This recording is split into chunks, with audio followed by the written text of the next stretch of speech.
Što se tiče vašeg pitanja na koje to zemlje još možemo računati, rekao bih sljedeću stvar. Pa imamo li izbora? Hoćemo li da idemo sa Sjedinjenim Američkim Državama? Hoćemo da idemo sa onima koji hoće da nas unište? Sa onima koji su ubijali ovaj narod? Sa onima koji su rušili mostove? Da li to neko pokušava da ih amnestira?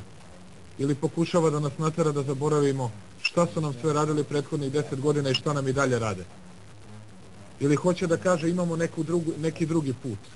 Nemamo. Ako hoćemo da sačuvamo svoju zemlju, ako hoćemo da sačuvamo svoju slobodu, jedini put nam je da sarađujemo sa zemljama koje to hoće da sačuvaju.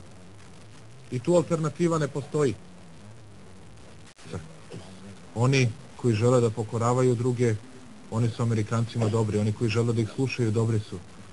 A oni koji žele da brane svoje ognjište, da brane svoju tradiciju, da brane svoj nacionalni ponos, čast i dostojanstvo, oni su krivi i zato moraju biti bombardovani.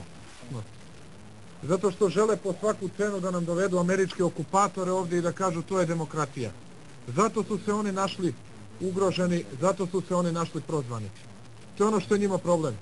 Oni hoće da nas teraju da mi čekamo na travnjacima američke ambasade, ponesemo češalj i ogledalce od kuće, da se lepo ulickamo pre nego što nas šef ili šefica američki otpravnik poslova ili neki niži službenik pozove da uđemo unutra, da nam podele zadatke.